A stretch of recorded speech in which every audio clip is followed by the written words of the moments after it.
Keheningan mereka bukan damai, tapi perang psikologis. Seseorang tak perlu berteriak untuk menyakiti. Cukup diam yang penuh maksud sudah menjadi pedang yang tak terlihat. Bayangkan ini, seseorang yang dulu menyapamu hangat, kini menjelma menjadi dinding batu. Tatapan yang dulu bersinar, kini kosong seolah tidak mengenalmu lagi. Pesanmu terbaca, tapi tidak dibalas. Pertanyaanmu dijawab, tapi hanya dengan dingin yang menyayat. Keberadaanmu seolah mengganggu, padahal kamu hanya ingin mengerti. Dan perlahan, pikiranmu mulai berisik. Kamu mulai mempertanyakan semuanya. Apa salahku? Kenapa dia mendiamkanku seperti ini? Tanpa sadar, kamu mulai kehilangan bentukmu sendiri.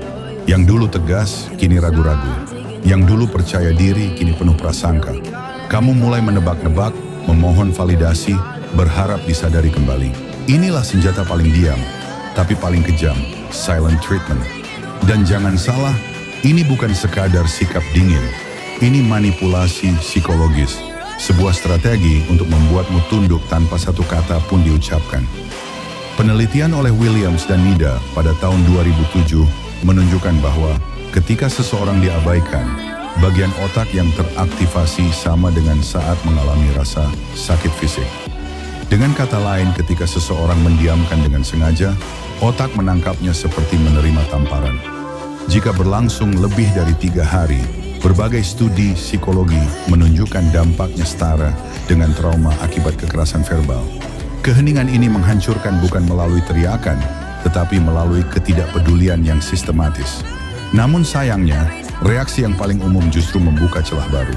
Banyak yang memohon, mencari-cari alasan, bahkan merendahkan diri demi mendapatkan kembali pengakuan. Dan itulah yang sebenarnya diharapkan oleh pelaku, kepatuhan dalam rasa bersalah. Tapi bagaimana jika itu tidak diberikan? Bagaimana jika alih-alih tunduk, seseorang memilih untuk berdiri tegak? Disinilah stoikisme hadir, bukan sebagai pelarian, tetapi sebagai jalan kekuatan.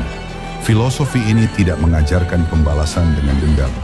Ia mengajarkan kemenangan melalui penguasaan diri. Seperti yang ditulis Marcus Aurelius, kekuatan sejati adalah menguasai diri sendiri, bahkan saat orang lain mencoba mematahkan dalam diam. Hari ini bukan tentang belajar cara membalas. Ini adalah tentang cara bangkit dengan kepala tegak, tanpa kehilangan ketenangan batin. 5 strategi stoik akan dibahas. Bukan trik manipulatif, melainkan cara pandang dan tindakan yang meneguhkan. Bukan untuk membuat orang lain tunduk, tapi untuk memastikan kendali hidup kembali ke tangan yang benar, diri sendiri. Bukan lagi pengejaran terhadap validasi, bukan lagi kecemasan dalam sunyi, tetapi kebangkitan dari kekosongan itu sendiri. Karena dalam diam lahir kejernihan, dan dari kejernihan muncul kekuatan yang tak bisa dibungkam oleh siapapun. Bersiaplah, karena setelah ini akan terungkap satu persatu strategi elegan untuk membungkam kekuatan mereka. Tanpa perlu satu kata pun diucapkan. Bukan dengan teriakan, tapi dengan keteguhan dalam diam yang sadar. Mari kita mulai. Trik pertama, heningkan reaksi, tapi tampilkan energi tak terbaca. Ketika seseorang memberimu silent treatment, satu hal yang sebenarnya mereka harapkan adalah reaksi. Mereka menunggu kamu gelisah, bertanya-tanya, atau bahkan merendahkan diri demi kejelasan. Namun justru disitulah permainan dimulai. Alih-alih terburu-buru menanyakan maksud mereka, cobalah membalas dengan keheningan yang lebih dalam. Bukan keheningan yang pasif, tapi keheningan yang memancarkan ketenangan dan kendali. Tunjukkan bahwa kamu tidak hanya baik-baik saja, tetapi juga berkembang, beraktivitas seperti biasa, tersenyum di tempat kerja, meningkatkan kualitas hidup. Dan jika kamu aktif di media sosial, tampilkan dirimu dengan anggun, tanpa satu pun kalimat yang mengarah pada siapapun. Keheningan seperti ini bukanlah bentuk kekalahan. Justru sebaliknya, ini adalah sinyal bahwa kamu utuh tanpa perlu validasi dari siapapun. Bahwa kamu hadir sepenuhnya dalam hidupmu sendiri, tidak terseret dalam drama yang ingin mereka ciptakan. Psikologi menjelaskan efek trik ini melalui teori pelanggaran ekspektasi. Ketika seseorang mengantisipasi reaksi tertentu, tapi yang terjadi justru sebaliknya, otak mereka masuk ke mode ketidakpastian. Sistem limbik terganggu, dan amigdala, bagian otak yang memproses ancaman aktif. Akibatnya muncul kegelisahan. Secara biologis, tubuh mereka bisa mulai memproduksi hormon stres seperti kortisol hanya karena satu hal sederhana. Kamu tidak bermain dalam skenario yang mereka bayangkan. Inilah kekuatan diam yang terkendali. Sebuah keheningan yang bukan kosong, tapi penuh makna. Sebuah sikap yang bukan menjauh, tapi menunjukkan bahwa kamu tidak mudah digerakkan oleh emosi sesaat. Pendekatan ini menggabungkan prinsip stoikisme dengan kecermatan psikologis. Mengelola emosi bukan dengan menekan, tapi dengan mengarahkan. Membalas bukan dengan kemarahan, tapi dengan keteguhan yang tak bisa dibaca. Silent treatment hanya bekerja jika kamu ikut bermain dalam polanya. Tapi saat kamu memilih untuk diam dengan elegan dan penuh kendali, kamu bukan sedang mundur, kamu sedang berdiri di tempat yang lebih tinggi. Keheningan semacam ini bukan bentuk pelarian, itu adalah bentuk kemenangan yang tidak perlu dirayakan dengan suara. Dan saat mereka mulai meragukan siapa yang benar-benar mengendalikan situasi, saat itulah kamu telah menang, tanpa harus berbicara sepatah kata pun. Trik kedua, berikan cermin. Tanggapi dengan sikap tidak membutuhkan. Silent treatment hanya efektif ketika targetnya menunjukkan kebutuhan atau ketergantungan. Ketika rasa membutuhkan itu muncul, pelaku diam merasa punya kekuatan. Jadi, kuncinya adalah mengubah permainan dengan memantulkan sikap itu balik kepada mereka. Bayangkan seseorang yang mengendalikan situasi, tiba-tiba dihadapkan pada sosok yang tenang dan tak bergeming. Tidak ada cemas, tidak ada permohonan, hanya ketenangan yang membingungkan. Ini seperti memegang cermin besar di depan wajah mereka sendiri. Mereka harus melihat dan merenungkan permainan yang selama ini mereka mainkan. Jika mereka memilih diam dan menjauh, jangan buru-buru mengejar. Biarkan ruang itu tetap kosong, tapi diisi oleh ketegasan bahwa ruang itu memang milikmu. Sikap ini bukan karena kebencian atau dendam, tapi karena kedaulatan emosi yang tidak tergantung pada pengakuan orang lain. Ini bukan sekadar acuh tak acuh. Ini pengambilalihan, kembali kendali atas emosi diri sendiri. Dalam filosofi Stoik, ini adalah wujud kebebasan sejati. Tidak membiarkan orang lain menguasai pikiran dan perasaan. Pelaku silent treatment merasa lemah saat menghadapi lawan yang tidak reaktif, yang tidak mencari perhatian dengan cara yang sama. Ketenangan itu menjadi kekuatan yang paling mematikan. Trik ketiga, pancing ego mereka dengan kemajuan tanpa mereka. Pelaku silent treatment seringkali adalah mereka yang ingin menempatkan diri sebagai penguasa dalam hubungan. Mereka diam, berharap agar kamu tetap terjebak dalam ketidakpastian, menunggu, bahkan kehilangan arah. Namun pukulan paling telak bukanlah memohon perhatian mereka, melainkan tumbuh dan berkembang tanpa mereka. Tunjukkan kemajuan yang nyata. Bayangkan ini, kamu sedang berjalan di jalur hidupmu, semakin cepat dan jelas arahmu, sementara mereka masih terjebak dalam diam yang kosong. Penampilanmu semakin matang, karya dan prestasi semakin nyata, dan keberhasilan itu terang-terangan dipamerkan tanpa harus menyindir atau menjelekan. Penelitian psikologi motivasi dari Ryan dan Deci menyatakan bahwa manusia memiliki kebutuhan mendasar untuk kompetensi dan otonomi. Ketika kamu memperlihatkan bahwa kamu semakin ahli dan mandiri, pelaku silent treatment akan merasa kehilangan kendali. Itu membuat mereka gelisah, bahkan takut. Ironisnya, banyak pelaku akan kembali mencoba berkomunikasi, bukan karena mereka berubah, tapi karena mereka takut kehilangan pengaruh dan kontrol. Dengan cara ini, silent treatment yang semula digunakan untuk melemahkanmu, justru menjadi bahan bakar untuk kemajuanmu. Kamu mengubah senjata mereka menjadi kekuatanmu sendiri. Trik keempat, gunakan ambiguitas psikologis. Buat mereka menebak-nebak dirimu. Silent treatment bekerja seperti kabut. Ia tidak menyerang secara langsung, tapi perlahan menciptakan ketidakpastian yang membuatmu bertanya-tanya. Apa yang sebenarnya sedang terjadi? Namun kabar baiknya, kabut bisa dikacaukan dengan kabut pula.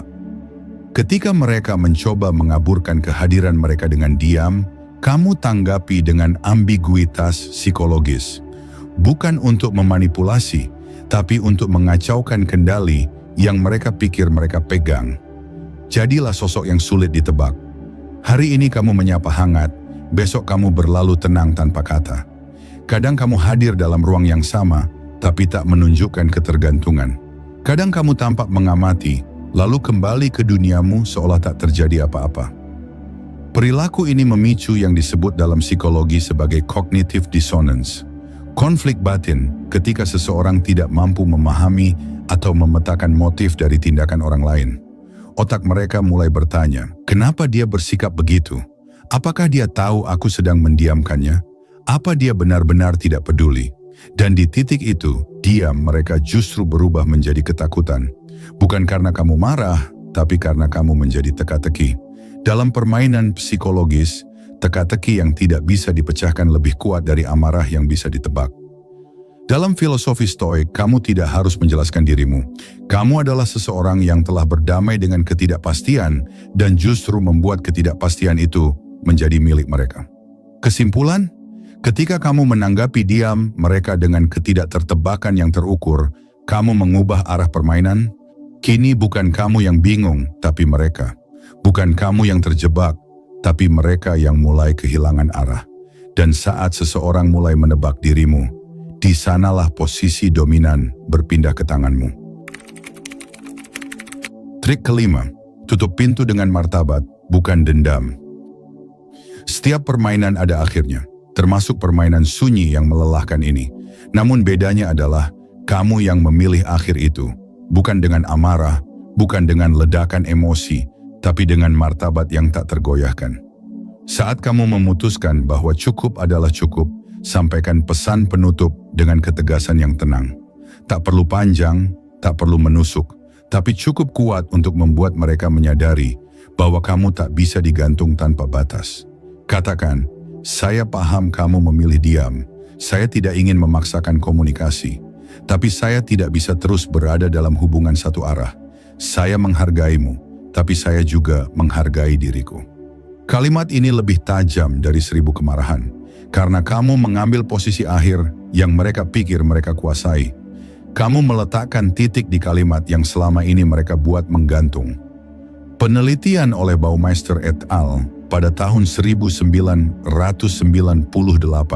menyatakan bahwa manusia merasa kehilangan kontrol paling dalam saat kehilangan ending yang mereka rencanakan.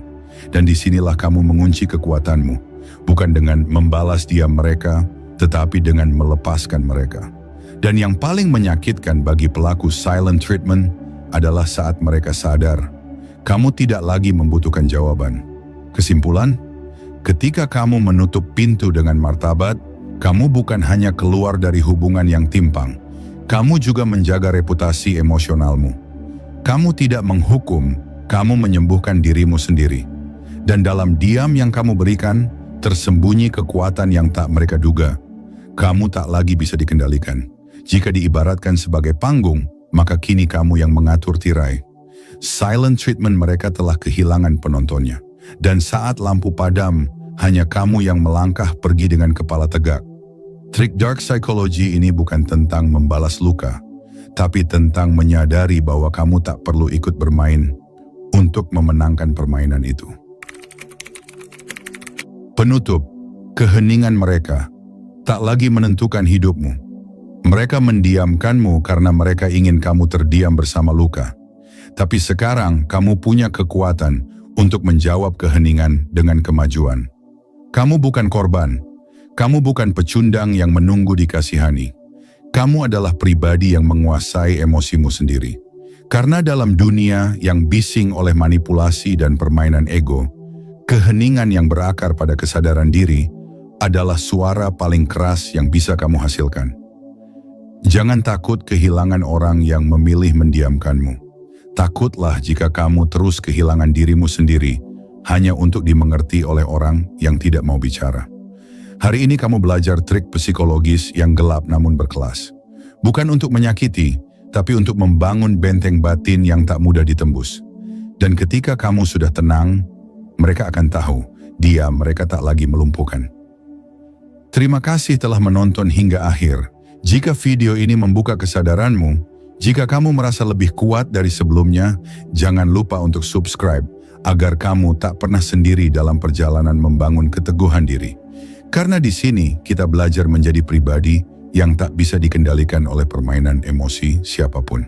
Sampai jumpa di video berikutnya. Tetap tenang, tetap tangguh.